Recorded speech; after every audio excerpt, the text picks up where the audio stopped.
manusia itu adalah, kalau Iqbal ada istilah hudi. Hudi itu ego kecil, bahasa Urdu mungkin ya. Kalau huda itu ego besar atau Tuhan ya. Makanya orang Pakistan kadang-kadang kalau berpisah kan bilangnya Huda Hafid. Huda Hafid itu jangan dibandingkan sama kuda yang lain. Nanti bukan bahasa Indonesia itu. Huda Hafid itu semoga Tuhan menjagamu. Jadi semoga Tuhan melindungimu, itu Huda Hafid. Bukan, nggak ada hubungannya sama ajaran goyang. Ya, orang Indonesia ajaran goyang. Kalau orang sana Huda Hafid. Huda Hafid itu semoga Tuhan melindungimu. Nah, itu Tuhan, Huda. Tapi kalau manusia ada unsur Tuhannya, cuma kecil, ego kecil, namanya Hudi. Ada Huda sama Hudi. Nah, manusia itu ego yang kecil tapi dengan potensi yang luar biasa. Dalam diri kita ada banyak sekali potensi yang butuh untuk diaktualkan. Jadi potensi itu sifatnya spiritual, aktual itu atau aktus itu sifatnya material. Jadi kita ini manusia punya banyak sekali kualitas, punya banyak sekali potensi. Nah, potensi ini butuh untuk diwujudkan secara real, butuh untuk diaktualkan. Potensi itu kadang disebut fitrah. Jadi manusia itu hidupnya, tugas utamanya adalah mengaktualkan potensinya sebagai manusia. Kalian punya bakat, punya fitrah, punya kemampuan. Itu namanya potensi. Tugasmu adalah mewujudkan, melahirkan, mematerikan yang semula sifatnya hanya potensi. Semuanya, misalnya kasih contoh ya, kalian semua ini punya potensi loh untuk jadi orang pintar, punya potensi loh untuk jadi orang besar, punya potensi loh untuk jadi wali, jadi sufi, punya. Problemnya adalah mana yang kalian aktualkan. Untuk jadi apa saja sebenarnya kita bisa. Bekal untuk itu sudah diberikan oleh Allah. Tinggal kita yang milih. Jadi bedanya antar manusia itu beda dalam potensi apa yang dia aktualkan. Itu manusia jadi terdiri dari dua unsur, aktus dan potensia. Dan ini tak terbatas sifatnya, bisa macam-macam isinya. Maka kalian sebenarnya disuruh bercita-cita tinggi itu bukan karena disuruh mimpi muluk-muluk, tapi biar yang tergali dalam diri kalian itu lebih besar, lebih banyak. Bikin target-target besar, bikin target-target yang luar biasa, biar kalian jadi orang luar biasa. Kalian punya potensi untuk itu. Bila perlu bercita-cita jadi presiden tidak masalah, jadi pengusaha internasional tidak masalah, jadi tidak apa-apa. Kalian punya kok, jangankan cuma presiden. Apa susahnya jadi presiden? Tinggal kalian bikin partai, ya kan, nanti ikut pemilu. Kalau tidak dipilih ya nyalon lagi. Ya kan? Simpelnya begitu. Cita-cita besar, kalian akan menuju ke sana. Kalau cita-citamu, target-targetmu kecil-kecil, ya sekecil itu potensi yang kalian aktualkan. Pak, saya cukup lulus dengan IP, yang penting 3 ke atas, selesai lah Pak. Ya nanti sekitar-sekitar itu IP-mu, tidak mungkin unggulan. Tapi kalau targetmu, saya ingin IP saya 4,5, Ya nanti sekitar-sekitar itu. Kamu menuju ke sana berarti akan sekitar itu jatuhnya.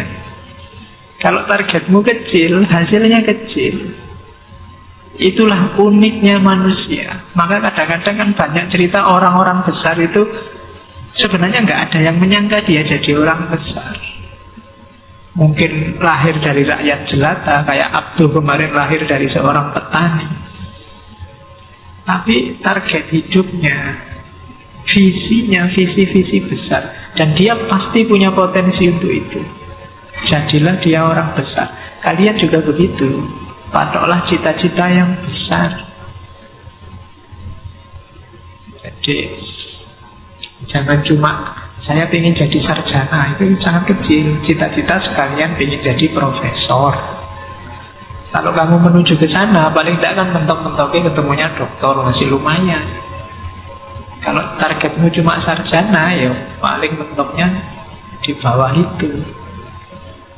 Ya, dapatnya PhD kayak kemarin.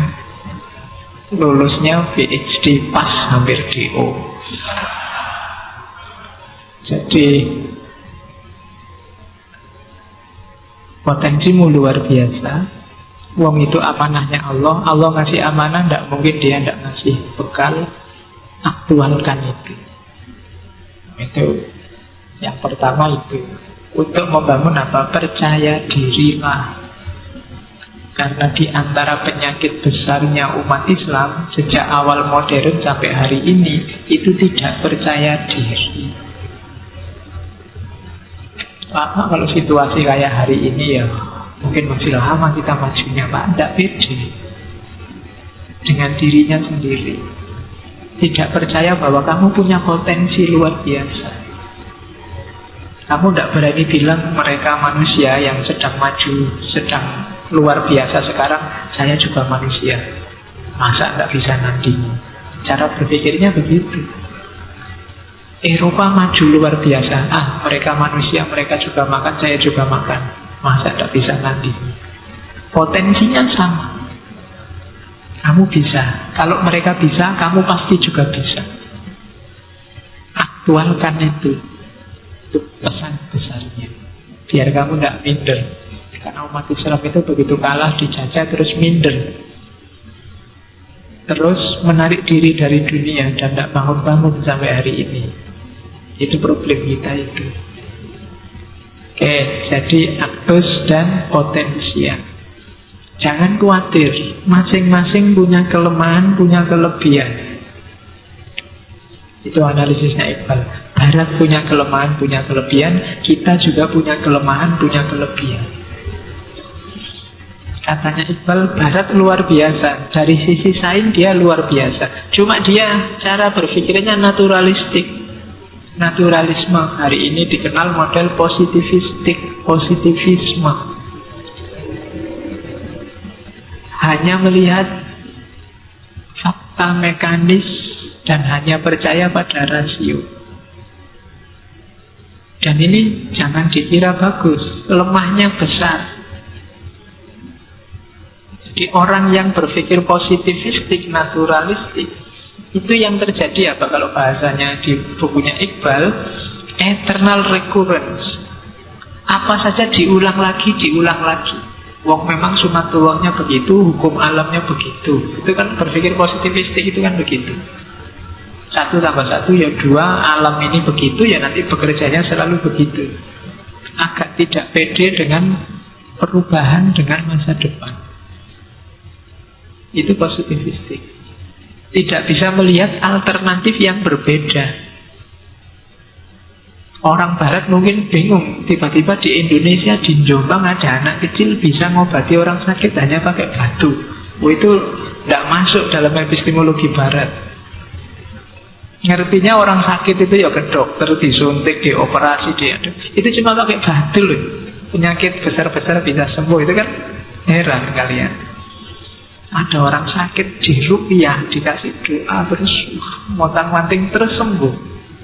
Itu kan susah sistem mereka menangkap. Mereka ngertinya naturalisme.